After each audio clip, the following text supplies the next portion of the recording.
to talk about student loans today and how student loans can affect applying for a mortgage. Those of you that are regular listeners to the show know that my expertise and what I do on a daily basis is mortgages. For new listeners, that's what I do. I just hang out with you on the weekends here for the Money Hour.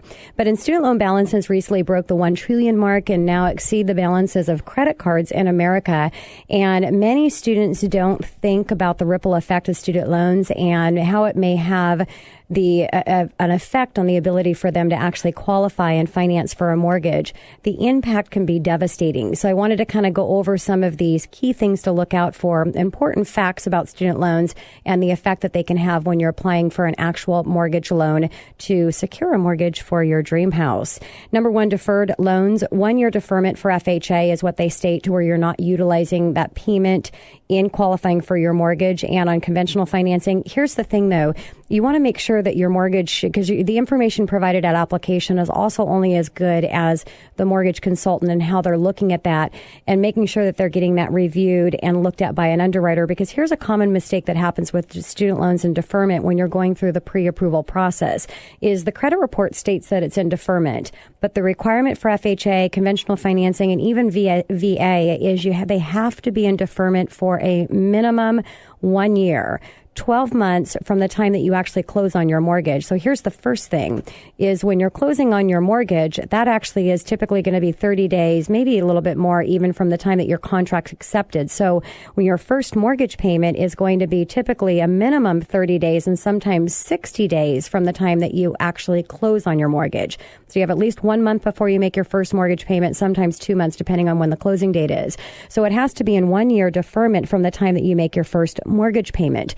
So most student loan companies will not redefer student loans. They'll defer it at 12 months at a time and will not redefer again until that 12 months is over, which makes it impossible in most situations to have that 1 year. So this is what you have to do is you've got to find out where those student loans payments are going to be when you're out of deferment to calculate that in your qualifying, because it can be devastating on the qualification process and securing your mortgage if this is not cleared up and taken care of and understood at the pre-approval process. Duplicate student loans. This is really common. Many times when you're going through the process of securing your student loans, you're going to have multiple times that student loan is actually being sold. And so you have duplications on the actual credit report. You want to make sure that you're getting these things cleared and resolved on the credit report to ensure that that's going to be a smooth process when you're going through the actual closing of the process. If the loan ever goes into default, all of those are actually going to be reporting on your actual credit report that there's been a default on these duplicate student loans, which can have a huge effect on your credit score. Now, if your mortgage consultant doesn't know that in a rapid rescore process, or even that they have the ability to do a rapid rescore, they're not able to adjust that credit score for you. And it's really important because your credit score has a huge effect on what your actual interest rate of your loan is going to be, and actually in some cases whether you're going to get the loan or not. Now, term options for your student loans. With most student loans, you may have multiple payment options available. Maybe it's a repayment for 10 years, 20 years, or even 30-year terms. In many cases, when your credit report is pulled, the payment is listed for the higher amount rather than the actual. So maybe it's listed for a 10-year secured, that payment amortized over a 10-year versus a 30-year. The student loan company will report on the credit report the lowest term reflecting the highest payment in most situations, which is going to have a huge effect on your approval. So you want to make sure you're getting that updated or having your mortgage consultant do that through, again, the rapid rescore process to get that completed. Now, if your student loan payment really is over a 10-year period, go in and have that changed to a 30-year period if you're having any issues in qualifying for a mortgage. Because if you look at a $50,000 student loan at a 5% interest rate over a 10-year period, that's going to be a $530 a month payment.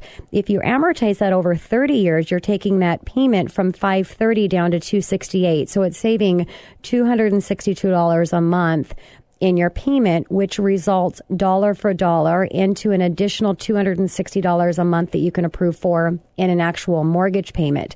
And that's going to increase your buying potential maybe $20,000 to $30,000. So it's going to have a huge effect. Make sure that you ask the amount that's being calculated for the approval process to secure that and to ensure that it's going to be the right amount. Student loans and collection, on many occasions, I've seen federally backed student loans from the U.S. Department of Education or Sallie Mae remove all late payments on student loans on the credit report if brought to current. Now, there's no law or there's no guarantee that this is going to happen, but I've seen it happen many times, and I guarantee you're not going to see it on any other debt that you have. You're not going to negotiate with the credit card company or your car payment if you've had any delinquent payments. But in student loans, for whatever reason, that a lot of times you're able to do that through the student loan companies if you get those collections paid off. So you want to make sure that you're doing that and asking if they can adjust the actual late on your credit report, because that's going to have a big impact on your actual score. And if on the collections, negotiate not only the delinquent activities on there, but actually the amount that you owe. And sometimes that can work as well. So just some tips on your student loans. Those of you that have student loan payments, if you're thinking of moving forward and trying to secure a mortgage for a new home purchase, it's important to understand how that process works. And that's the Money Chat. Coming up next on the Money Hour, are you smart and safe with your financial investments? Jim Black with Absolute Return Solutions right here on 1150 AM KKNW after this short